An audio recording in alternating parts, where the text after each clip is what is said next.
Oke, kita mulai.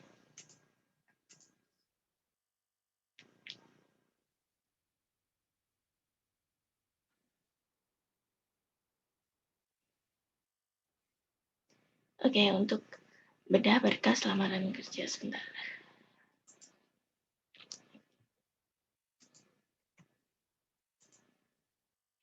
Nah, untuk pengiriman lamaran kerja itu kan biasanya kita kirimkan dalam 2 cara pengiriman. Yang pertama dengan cara offline, yaitu dikirim ke perusahaannya langsung atau bisa dikirim lewat pos. Yang kedua dengan cara online yang dikirim lewat email atau website dari perusahaan itu sendiri atau menggunakan web JobsDB atau JobStreet yang paling banyak digunakan. Untuk offline dikirim dengan menggunakan amplop ukuran A4. Jadi jangan sampai kurang dari itu. Jangan sampai kirim pakai A5 atau yang lebih kecil atau yang bahkan lebih besar ukurannya. Jadi harus A4 atau ukuran folio ya kalau.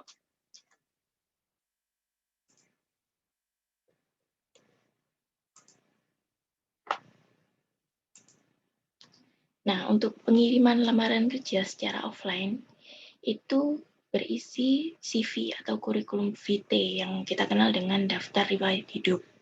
Kemudian ada surat lamaran kerja wajib untuk disertakan. Alangkah lebih baik kalau diketik. Kalau misalnya nggak ada komputer boleh ditulis di kertas, tapi alangkah lebih baik kalau diketik. Jadi bisa lebih rapi dan jangan lupa diberikan tanda tangan. Kemudian berkas pendukung. Berkas pendukung ini bisa fotokopi KTP, ijazah, atau fotokopi sertifikat kalau ada. Kemudian selain sertifikat juga bisa dari portofolio kalau misalnya berhubungan dengan posisi yang harus menyertakan portofolio, misalnya kayak desain grafis atau web designer atau logo maker dan sebagainya. Kemudian pengiriman lamaran kerja lewat email itu menyertakan cover letter. Cover letter itu sejenis surat lamaran kerja tapi lebih informal sifatnya. Jadi lebih singkat dan lebih menarik untuk agar perekrut itu mau melihat CV kita di dalam emailnya. Kemudian berisikan CV, surat lamaran kerja, dan berkas pendukung. Tapi perhatikan dulu ketentuannya yang tercantum di iklan lowongan pekerjaan. Kalau misalnya di iklan hanya membutuhkan misalnya kirimkan CV ke email bla bla bla. Nah, itu perlu untuk dikirimkan CV saja, tidak perlu berkas pendukung. Tapi kalau misalnya kirimkan berkas lamaran kerja, itu berarti lengkap. Jadi mulai dari cover letter, CV, surat lamaran kerja, dan berkas pendukung. Soalnya. Ya. Kemudian untuk ketentuan dari emailnya, itu lampiran itu seperti CV, surat lamaran kerja, dan berkas pendukung itu dikirim dalam format PDF dan berukuran maksimal 2 megapiksel. Kemudian file tidak boleh di-zip atau di-rar. Ini berdasarkan pengalaman saya dulu pernah screening CV ya. Kalau misalnya ada file yang berbentuk zip atau rar, kemudian lama bukanya, itu biasanya langsung di-skip tanpa dilihat isinya. Karena memakan waktu untuk periksa satu persatu, nungguin satu persatu. Karena email lamaran kerja itu bisa jadi masuk 300 email per harinya. Jadi banyak sekali yang perlu di-screening. Kalau misalnya memakan waktu, biasanya HRD itu akan men-skip lamaran kerjanya. Kemudian untuk mengirim lamaran kerja lewat email, yang pertama gunakan alamat email yang formal. Alamat email yang formal ini bisa berupa nama lengkap atau nama lengkap ditambah tanggal lahir atau nama lengkap yang dibalik gitu. Jangan gunakan alamat email yang katakanlah alay atau lucu-lucu kayak misalnya cute girl atau Faustina cute girl, Faustina cute with woman atau dan sebagainya. Itu jangan sampai menggunakan alamat email seperti itu. Kemudian alamat email yang yang tidak ada nama lengkapnya, misalnya astroboy@gmail.com, itu kan tidak ada identitas diri kita. Jadi jangan sampai gunakan alamat email yang seperti itu. Kemudian sertakan cover letter di body email atau di badan email. Di sebelah kanan itu adalah contoh dari cover letter. Jadi cover letter sejenis dengan surat lamaran kerja tapi lebih singkat dan lebih menyentuh sisi dari HRD-nya. Jadi ditulis subjeknya posisi sebagai apa, posisi misalnya admin penjualan atau marketing. Kemudian tuliskan nama. Jangan lupa tuliskan juga lamaran pekerjaan, posisi, kemudian nama. Dan di cover letter yang terhormat, misalnya HRD PT Merakit Indonesia atau HRD PT apa. Alangkah lebih baik kalau tahu nama perekrutnya. Misalnya di alamat emailnya itu namanya mira@ptwings.com atau mira@wings.com. Itu kan sudah diketahui nama HRD-nya adalah Mira. Jadi tuliskan aja yang terhormat Bu Mira, PT Wings Indonesia. Kemudian dari salam pembuka seperti nama atau divisi perusahaan yang dituju, kemudian posisi yang dilamar dan informasi lowongan yang ditemukan di mana.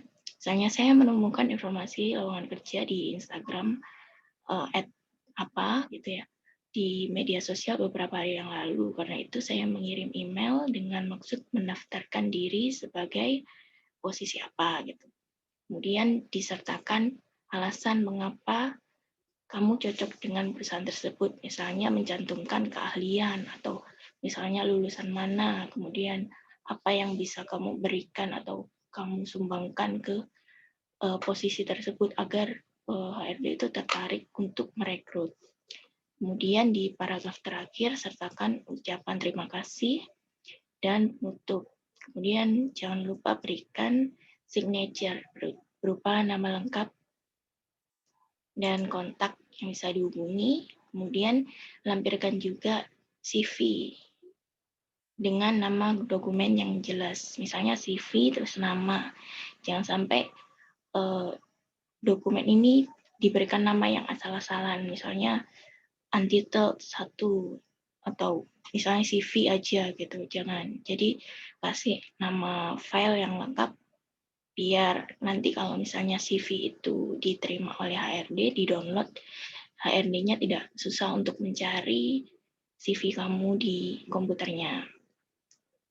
Dalam pengiriman lamaran kerja menggunakan email, meskipun sudah menyertakan cover letter, tapi wajib untuk tetap melampirkan surat lamaran kerja. Jadi surat lamaran kerja ini sebagai sebagai sopan santun lah dalam melamar pekerjaan. Jadi tetap wajib dilampirkan. Kemudian cantumkan nama perekrut tadi ya, yang sudah dijelaskan. Kalau ada, cantumkan saja. Kemudian perhatikan ketentuan yang tercantum dalam iklan. Jangan sampai mengirim lamaran kerja misalnya ke posisi teknisi, tapi di body emailnya kamu sertakan keahlian misalnya menulis puisi atau bermain musik. Itu jangan sampai seperti itu. Cantumkan saja keahlian yang misalnya relevan dengan posisi yang kamu tuju.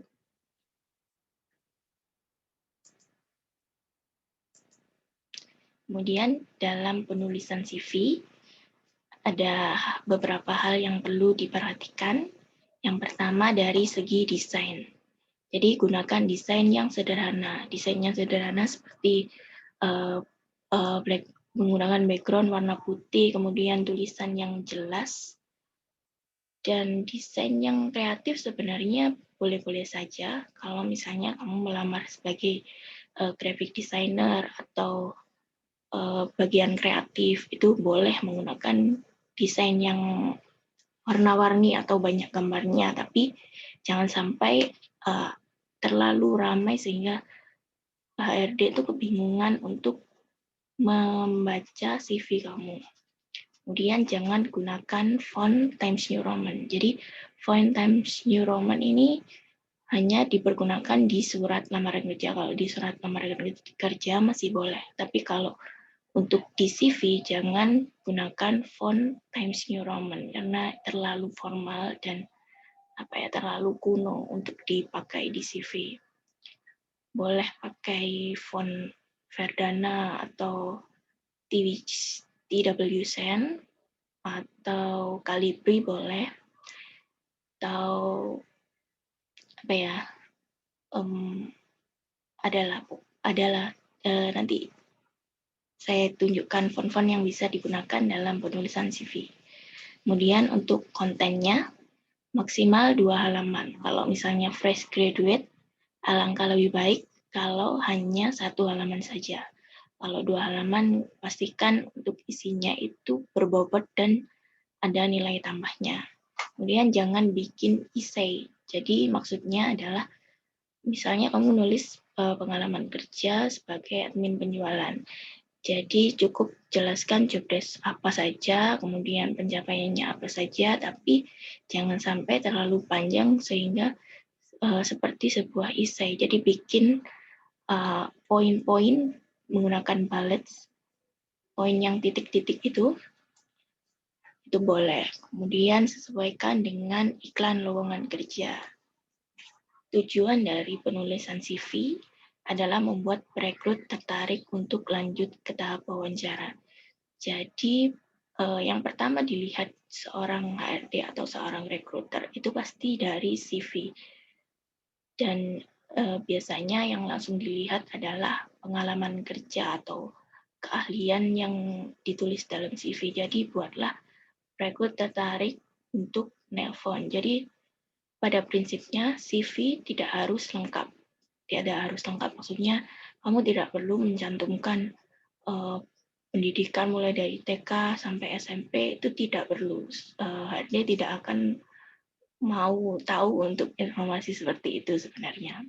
Kemudian tidak perlu dicantumkan mengenai jenis kelamin, karena di CV sudah ada foto biasanya, kemudian kita juga menyertakan KTP, dari situ sudah tahu jenis kelamin. CV tidak harus lengkap, tapi buatlah CV yang menjual, karena yang dilihat pertama seorang HRD adalah CV. Kemudian hal yang perlu diperhatikan dalam penulisan CV, yang pertama, dalam penulisan hindari typo atau tata bahasa yang salah. Banyak dari CV yang menggunakan tata bahasa yang informal atau kemudian ada miss 1 huruf saja, itu sudah mempengaruhi dari tingkat penerimaan. Jadi HRD bisa jadi ilfil karena ada typo atau tata bahasa yang terlalu informal. Kemudian dari tata letak pisahkan menjadi beberapa bagian. Jangan sampai dari layout CV-nya itu berantakan dan agak susah dibaca karena bagian-bagiannya itu tercampur. Kemudian konsisten dalam penggunaan bahasa.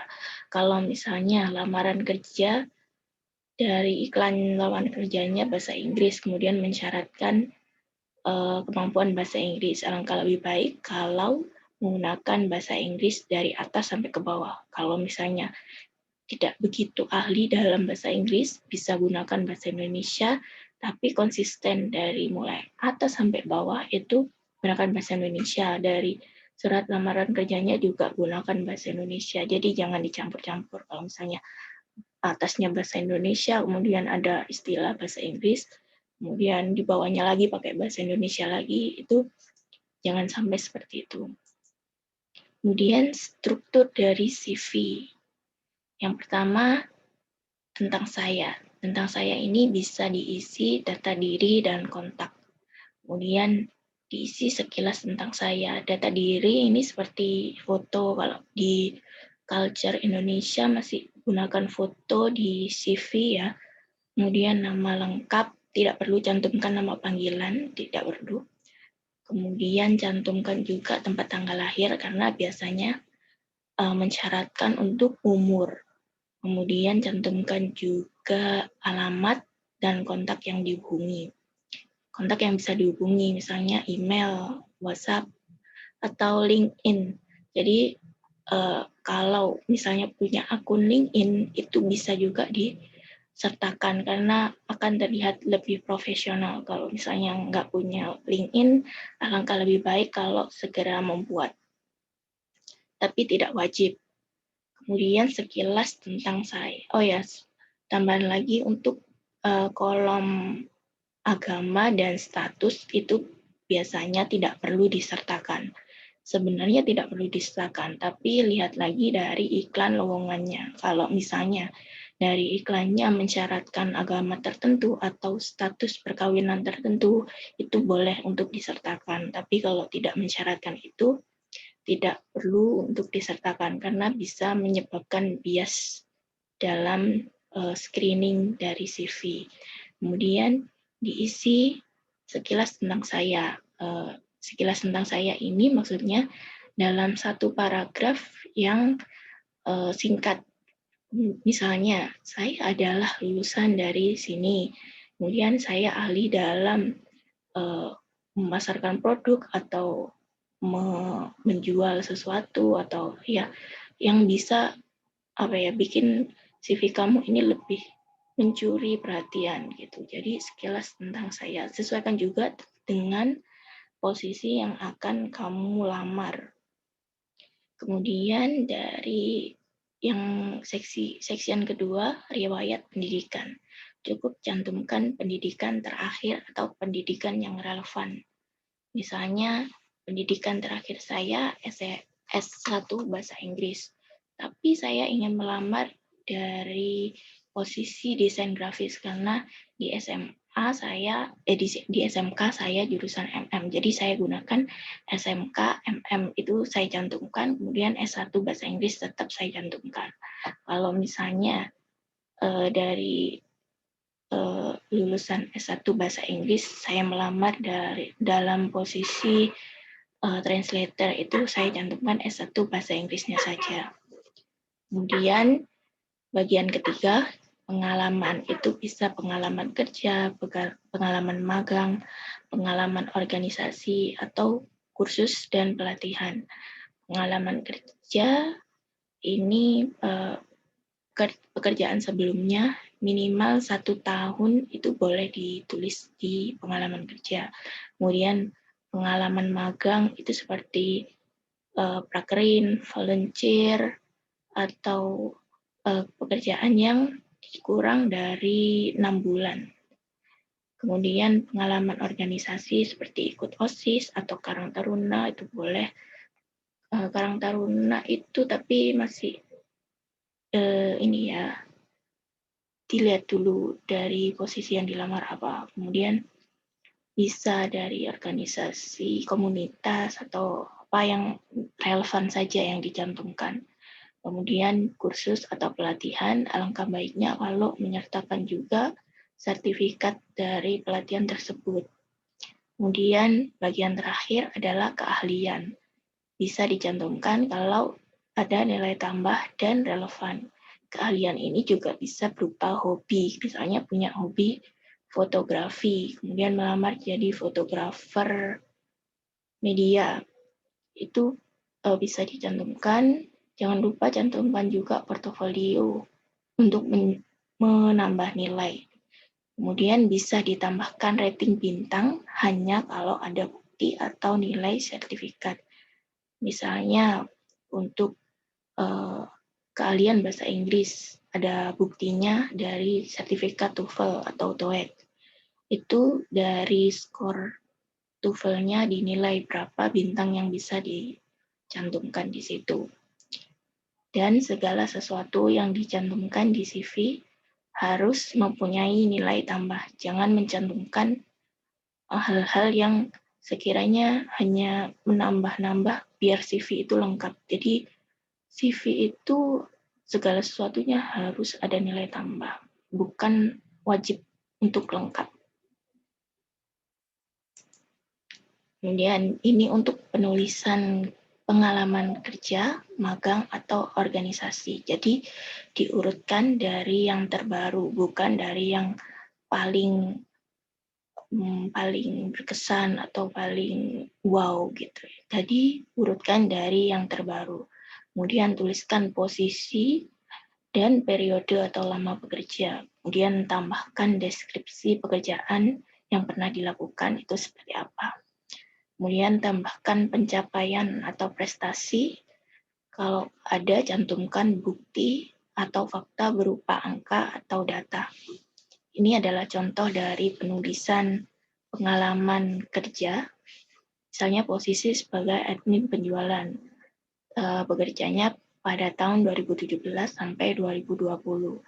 Job desk-nya mengirimkan surat penawaran ke mitra, kemudian mengelola administrasi penjualan, dan berkoordinasi dengan agen penjualan. Kemudian pencapaian yang pernah diraih, yang pertama berhasil meningkatkan penjualan produk sebesar 30% dalam 1 bulan atau sebanyak 3.000 produk. Kemudian meningkatkan efisiensi administrasi penjualan dari 30 menit menjadi 5 menit melalui optimalisasi Excel. Dalam pencapaian ini tambahkan angka, jadi bisa lebih bunyi. Jadi pengalaman kerjanya bisa lebih dilirik. Kalau misalnya hanya mencantumkan, misalnya berhasil meningkatkan penjualan produk titik, itu akan menjadi pertanyaan dari HRD. Ini berhasil meningkatkan penjualan produk sebesar apa? Kemudian bagaimana berhasil meningkatkan penjualan produk atau bagaimana caramu meningkatkan efisiensi administrasi penjualan, sedangkan kamu mengklaim kalau di CV itu kamu jelaskan seperti itu. Jadi sertakan angka dalam pencapaian. Bagaimana kalau tidak ada pencapaian dalam selama saya bekerja? Jadi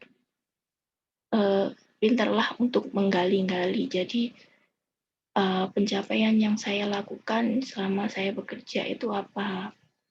Pintarlah untuk menggali hal tersebut. Jadi tidak mungkin bekerja tapi tidak mempunyai pencapaian apapun, tidak meraih pencapaian apapun. Jadi berusahalah untuk kreatif dalam menggali hal tersebut agar bisa dicantumkan di CV. Terus gimana kalau misalnya nggak ada bukti atau fakta yang bisa mendukung berupa angka atau data? Jadi bisa juga cantumkan nomor referensi, jadi nomor atasan kita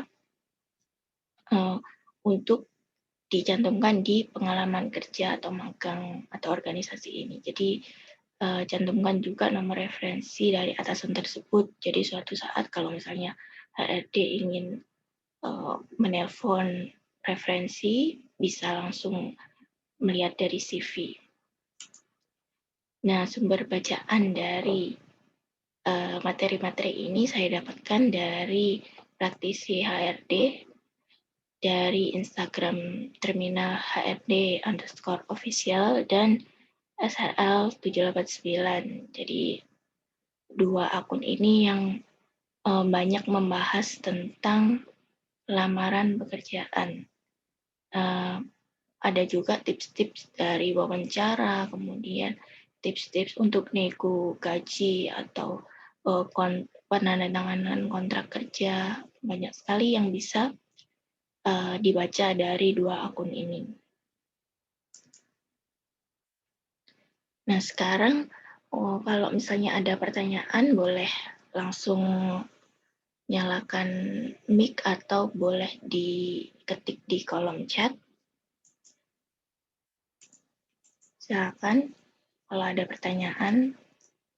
Oh ya, untuk fontnya tadi yang bisa digunakan di CV itu bisa pakai Arial atau bisa Calibri, Cambria, Century Gothic ini juga bisa karena fontnya simple. Jangan sampai gunakan Comic Sans, yaitu nggak boleh. Kemudian Sealer juga jangan sampai pakai font ini.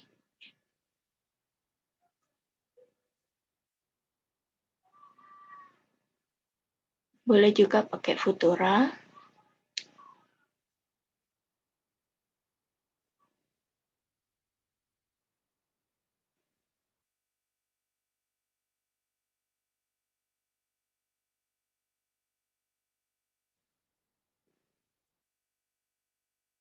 Bisa juga pakai TWSend. Kemudian Verdana, ini font bawaan dari Office. Jadi setiap komputer pasti ada font ini.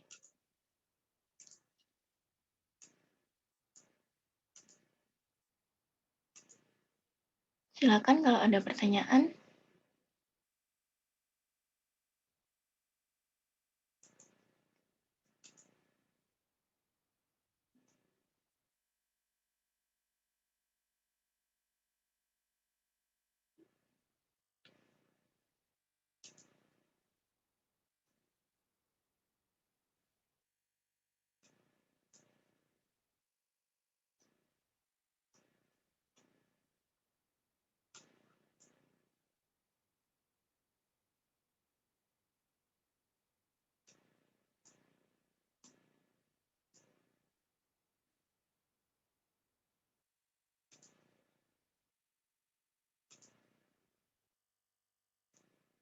Oh ya, untuk melamar pekerjaan biasanya info lowongan kerja itu banyak di Instagram atau di JobsDB dan JobStreet atau web-web mencari kerja lain yang banyak ada di internet. Jadi bisa langkah baiknya kalau segera bikin akun JobsDB atau JobStreet karena banyak sekali info lowongan kerja di situ. Kemudian bikin akun LinkedIn. Kalau tidak punya email yang formal, bisa bikin email dari sekarang karena kan bikin email gratis dan gampang. Jadi bikinlah email yang khusus untuk melamar kerja biar kalau misalnya ada panggilan interview atau apa bisa langsung masuk ke situ dan tidak terganggu oleh iklan-iklan di email.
Oh ya, tambahan lagi kalau misalnya mengirim lamaran kerja menggunakan email, jangan sampai mengirim dengan badan email yang kosong. Jadi hanya kirimkan CV, kemudian subjeknya pun kosong, itu bisa dianggap tidak sopan dan bisa jadi langsung di skip oleh HRD. Karena penting sekali untuk mengisi badan email sebagai tanda sopan santun, juga sebagai pencuri perhatian. Jadi cover letter itu bisa jadi mempengaruhi dari penilaian screening CV yang lolos itu dari cover letter ini. Selain itu dari CV juga sangat berpengaruh.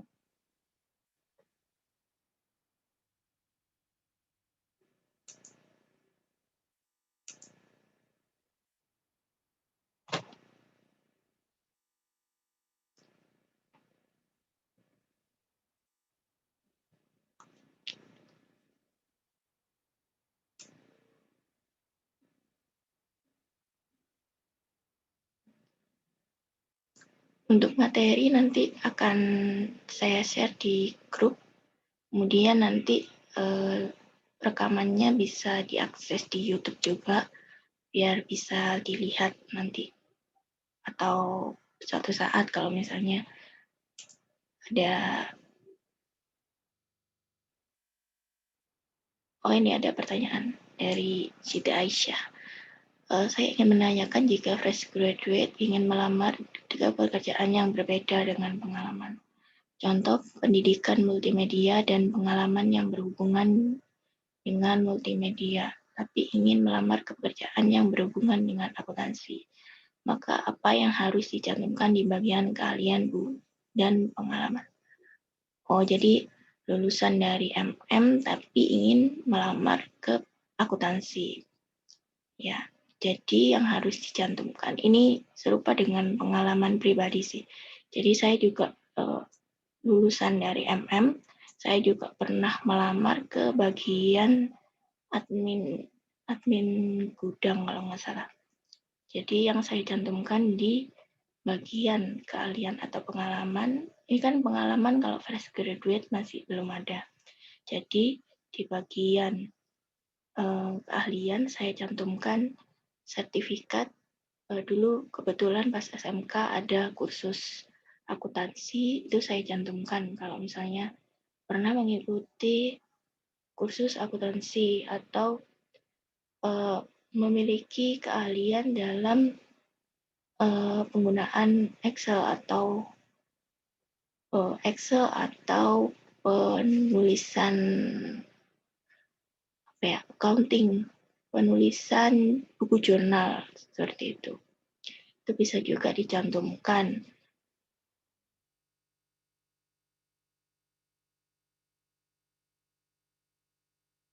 Jadi sebenarnya mungkin dari ini kan waktu-waktu kosong atau waktu luang kalau misalnya ada webinar atau kursus dari badan BLK, badan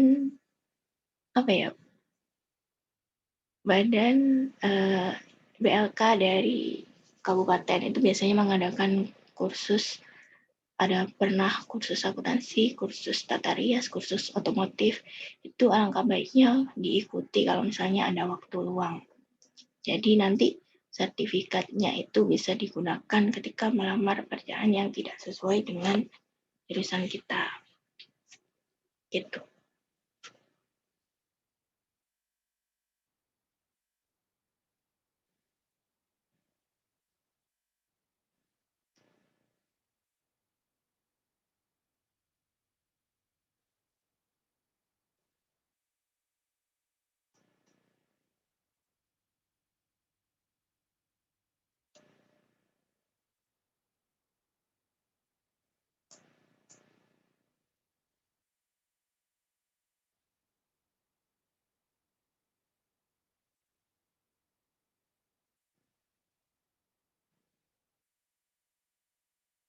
Tambahan lagi, jangan lupa juga di kolom tentang saya atau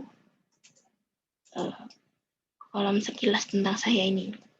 Jadi di situ dicantumkan saya memiliki ketertarikan dalam misalnya penulisan angka atau keahlian akuntansi.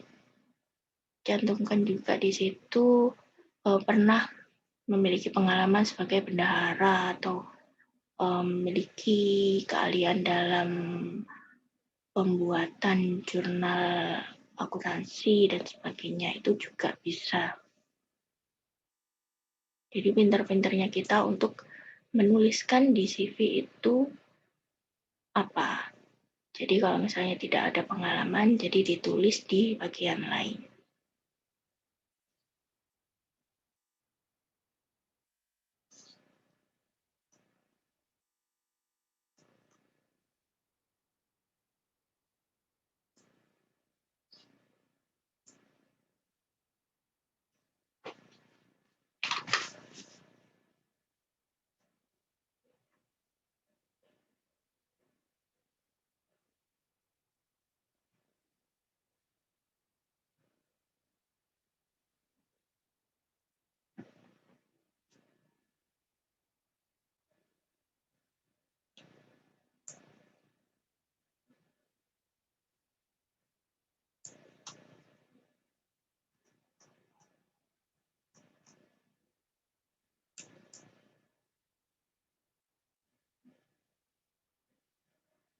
Silahkan kalau misalnya ada yang mau bertanya lagi.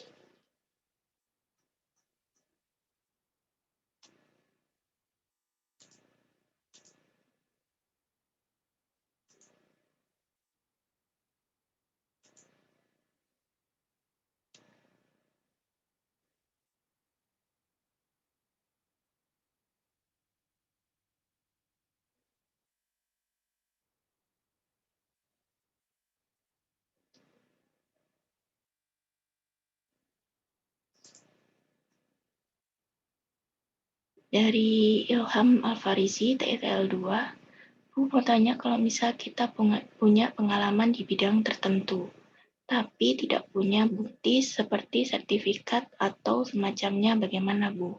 Maaf, Bu baru masuk. Oke, jadi kalau misalnya kita punya keahlian, tapi nggak punya sertifikatnya. Jadi keahlian itu bisa dibuktikan dengan portofolio. Jadi kalau misalnya bisa Photoshop atau bisa merakit robot. Kita punya hobi robotik, kita bisa merakit robot. Ya, itu bisa disertakan fotonya di dalam portofolio itu. Jadi kita pernah bikin apa atau punya keahlian apa, bisa langsung disertakan di portofolio itu. Kemudian cantumkan juga di kolom keahlian. Kalau dari Ilham Alfarisi ini pengalaman di bidang apa ya?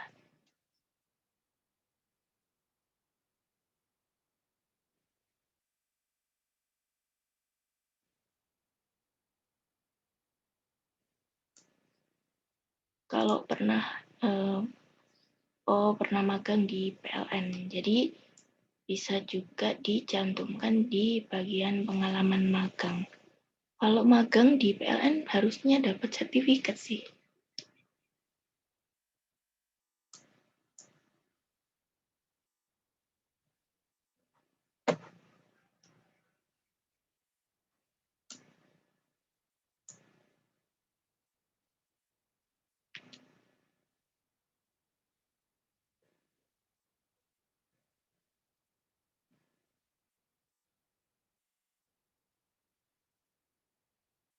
Oh, pernah magang tapi cuma 2,5 bulan yang lalu. Bisa juga minta ke perusahaannya atau bagian administrasi untuk membuatkan surat pengalaman magang atau sertifikat magang biasanya. Sertakan juga nomor referensi atau atasan tempat kamu magang, itu juga bisa.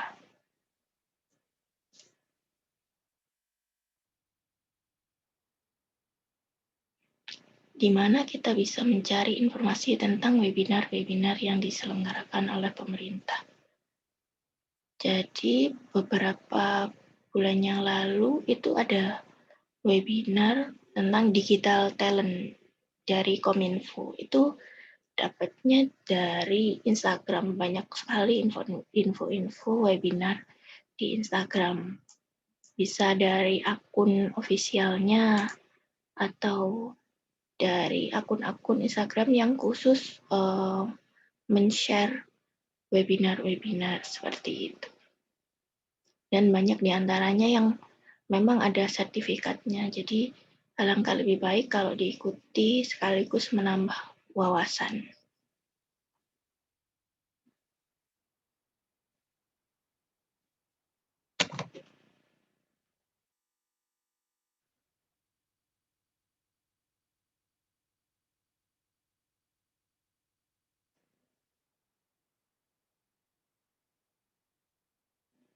Ada lagi yang mau bertanya?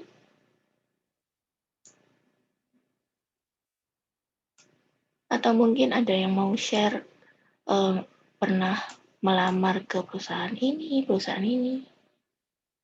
juga boleh. Atau ada yang mau konsultasi CV-nya sudah mendekati menarik apa enggak, kayak gitu. Atau ada yang mungkin mau ditambahkan ke CV tapi bingung nambahkannya gimana.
Oke, sudah. Kalau misalnya sudah dirasa cukup, nanti untuk kalau misalnya ada pertanyaan boleh chat ke WA pribadi atau di grup juga boleh.